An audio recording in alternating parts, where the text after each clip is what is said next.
আছি। তো দেখো বন্ধুরা, এই জানলাটা রাত্রে খোলাই থাকে।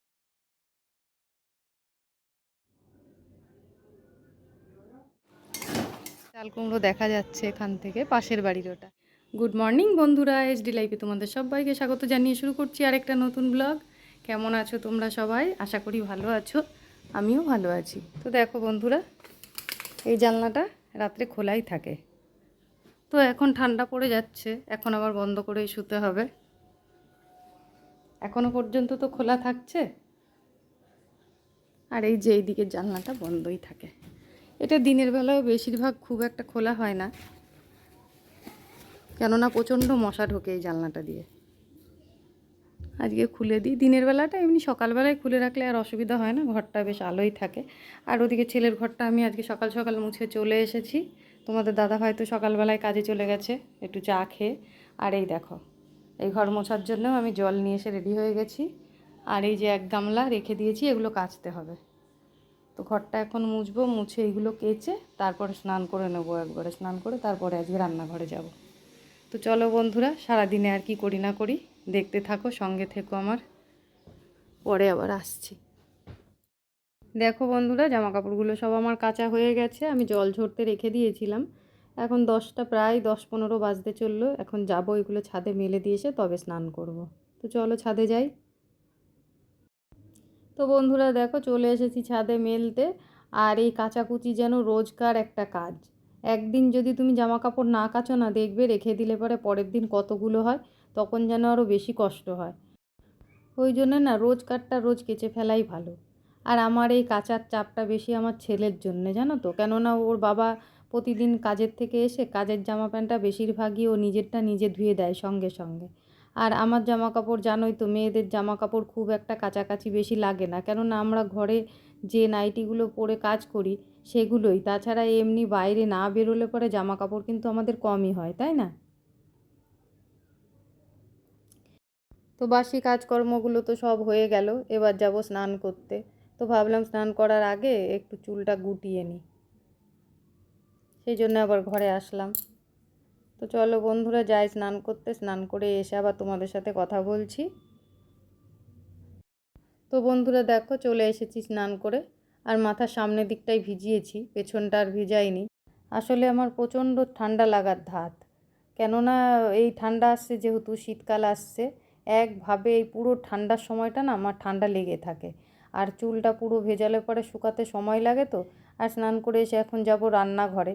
কোথাও যে গিয়ে দাঁড়িয়ে চুলটা শুকিয়ে নেব সেটাও হবে না, তো সেই জন্য বেশিরভাগটাই আমি চুলটা পুরোটা ভেজাই না। তো যাই হোক বন্ধুরা দেখো, স্নান তো হয়ে গেল। আর আমাকে সকাল থেকে বেশিরভাগই বাজারে যেতে হয়, আর যেহেতু বাজারে যেতে হয়নি, কতগুলো কাচাও হলো। এখন দেখো নিশ্চিন্তে আমি এখন রান্নাঘরে যাব। আর রান্নার ঝামেলা বলতে, আজকে ভাইয়ের একাদশী আছে, ভাই খাবে না। শুধু আমরা 3জন, তার মধ্যে আমি খাই নিরামিষ। তো যাই হোক, ছেলেটার খাওয়া নিয়ে একটু সমস্যা, তো ভাবছি আজকে একটুখানি আমের চাটনি করব। ও আবার চাটনি করলে ওইটা দিয়েই ভাত খেয়ে নিতে পারবে। এই রোজ রোজ কি বলো তো, যেহেতু আমি নিরামিষ করছি, ওদের খাওয়ারও খুব কষ্ট হচ্ছে। আর রান্না বান্না করতে গেলেও চিন্তা করি কি রান্না করে দেব। বিশেষ করে ছেলেটাকে নিয়ে আরও বেশি চিন্তা, ও তো সব রকম খায় না, সেই জন্যে। তো দেখো, চলে এসেছি রান্নাঘরে। এসেই যে নিজের জন্য একটু টিফিন করে নিচ্ছি। আর টিফিনে আজকে আমি করছি গোলা রুটি।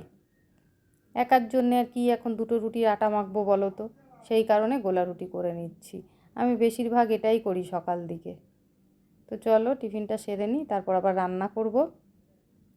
তো তোমরা তো দেখলে টিফিন যখন বানাচ্ছিলাম তখন ভাত হচ্ছিল, তো ভাতটা হয়ে গেছে দেখো, নামিয়ে নিয়েছি। আর এইদিকে কি কি রান্না করব দেখো, ভেন্ডি আর আলু কেটে নিয়েছি, এটা একটা তরকারি করব। আর এই যে তোমাদের বললাম চাটনি করব, সেই জন্য আম কেটে নিয়েছি। আর এখানে কাঁকরোল ভাজা হচ্ছে। আর একটা জিনিসও ভাজবো, সেটা হচ্ছে বেগুন। আমি বেগুন এখন আপাতত খাচ্ছি না, সেই কারণে আমার জন্য কাঁকরোলটা ভাজছি। আর বেগুন ভাজাটা তোমাদের দাদা ভাইয়ের জন্যে। তো ওর জন্যে একটু ডালও করব। তো আমি এই রান্নাগুলো সেরে নিই, মুসুরির ডাল করব, তো লাস্টে বসিয়ে দেবো ডালটা। আর আমি এখন একটু মশলা করে নেব, কেননা ভেন্ডির তরকারিটাতে দেবো, আজকে একটু মশলা বেটে নেব। তো দেখো, এখানে গোটা জিরে নিয়ে নিয়েছি আর একটু পোস্ত। যেহেতু সর্ষেটা খুব একটা খাই না আমরা, সেই কারণে এখানে পোস্ত নিয়েছি। তো মশলাটা বেটে নিই। এদিকে দেখো, ভেন্ডির তরকারিটা বসিয়ে দিয়েছি। লঙ্কা চিড়ে দিয়েছিলাম, আর যে মশলাটা আমি বেটে নিয়েছি জিরে আর পোস্ত সেটা এর মধ্যে দিয়ে দিলাম। আমি আমার জন্য আর ডালের ঝামেলা করলাম না, এই যে ভেন্ডির তরকারিটা করছি। ভেন্ডির তরকারিটা আমার খেতে খুব ভালো লাগে, এটা দিয়েই আমার খাওয়া হয়ে যাবে। আর তোমরা তো দেখলে প্রথমে একটু কাঁকরোল ভেজে নিয়েছি। মেয়ে মানুষের খাওয়া তো খুব একটা ঝামেলা থাকে না, তাই না বলো? তো বন্ধুরা দেখো, এটা আমার কষানো হয়ে গেছে, আমি একটু জল দিয়ে দিচ্ছি।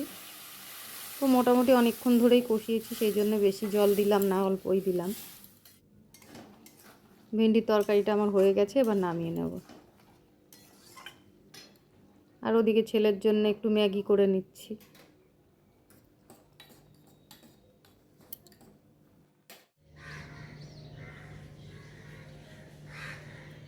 দেখো বন্ধুরা, খাওয়া দাওয়ার পর চলে এসেছি আবার ছাদে। সকালবেলায় যে জামা কাপড় কটা মেলে গেছিলাম ওই কটা এখন তুলে নেব। আর এই দেখো, এগুলো চান করা, এই কটা মেলে দিই, দিয়ে সকালেরগুলো তুলে নিয়ে নিচে যাই। তো চলো মেলে নিয়ে আগে এগুলো দেখো। সকালবেলা যে জামা কাপড় কটা মেলে গেছিলাম সেগুলো সব শুকিয়ে গেছে, এখনও পর্যন্ত শুকিয়ে যাচ্ছে, আর কয়েকদিন পরে আর শুকাবে না। একটা শুধু জিন্সের প্যান্ট একটুখানি কোমর ভেজা আছে, ওইটা মেলে থুয়ে গেলাম। আর এইদিকে দেখো চাল কুমড়ো গাছ, একটা চাল কুমড়ো দেখা যাচ্ছে এখান থেকে, পাশের বাড়ির ওটা। এখনও রোদে দাঁড়ানো যাচ্ছে না, আর কয়দিন পর। তো চলো নিচে যাই, আর কয়দিন পরে তো দুপুর টাইমটা এই রোদেই কাটবে। চলো।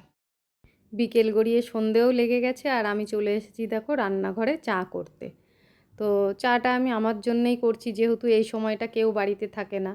তোমাদের দাদা ভাইও কাজের মধ্যে থাকে এই সময়, আর ছেলেও বিকেলবেলায় একটু বেরোয়, তো সেই জন্যে সন্ধে টাইমটাতে ও থাকে না, আমি ঘরে একাই থাকি। আর এই সময়টাতে প্রত্যেক দিন এক কাপ চা করে নিয়ে আমি একটু টিভির সামনে বসি। তোমরা যারা আমার ভিডিওটা নিয়মিত দেখো তারা জানো। তো যাই হোক বন্ধুরা, এই চা খাওয়ার নেশাটাও কিন্তু আমার একেবারে ছিল না।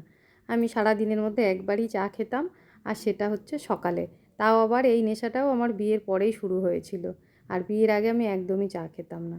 তো যাই হোক বন্ধুরা, সেই সকালে এক কাপ চা খেতাম, আর সারাদিনে আমার কিন্তু চায়ের কোনো নেশা ছিল না। তো আমার কিছুদিন আগে অপারেশন হয়েছে, বছরখানিক আগে। তো সেই সময় মা এসে 2 মাস আমার কাছে ছিল, সব মাই করতো। তো যাই হোক, এই সন্ধে টাইমটাতে না মা চা করতো, করে আমাকে এক কাপ চা দিত, আর নিজেও খেত। আর আমাকে বলতো যে সন্ধেবেলায় শুধু মুখে বসে না থেকে একটু চা মুড়ি কিংবা একটু বিস্কুট চা খাবি। তো আমি খেতে চাইতাম না, বলতে গেলে মা জোর করেই খাওয়া করাতো। আর ওই 2 মাস একটানা মায়ের সঙ্গে সন্ধেবেলায় চাটা খেয়ে না আমার আবার একটু নেশা মতন হয়ে গেছে বললেই চলে। কেননা মা চলে যাওয়ার পর থেকে আমি ভাবতাম কি খাবো না আর সন্ধেবেলায় চা। কিন্তু ওই সন্ধে যখনই হতো, যেই টাইমটাতে মা আমাকে চা দিত, ঠিক ওই টাইমটা হলেই না মনে হতো যেন কিছু একটা বাকি আছে বাকি আছে। তো সেই তারপর থেকে আমি এই সন্ধেবেলা চা খাওয়াটা শুরু করেছি। তো এখন প্রতিদিন এই সন্ধেবেলায় একটু চা না হলে কিন্তু আমার ভালো লাগে না। তো বন্ধুরা দেখো, টিভি চালিয়ে আমি বসে পড়েছি টিভির সামনে চা নিয়ে আর মুড়ি নিয়ে। তো আজকের ভিডিওটা আমার এই পর্যন্তই। তোমাদের কেমন লাগলো অবশ্যই কিন্তু কমেন্ট করে জানিও, লাইক করো, আর চ্যানেলে যদি নতুন হয়ে থাকো চ্যানেলটাকে সাবস্ক্রাইব করে আমার পাশে থেকো। আবার চলে আসবো নতুন কোনো ভিডিও নিয়ে, ততক্ষণের জন্য টাটা বন্ধুরা।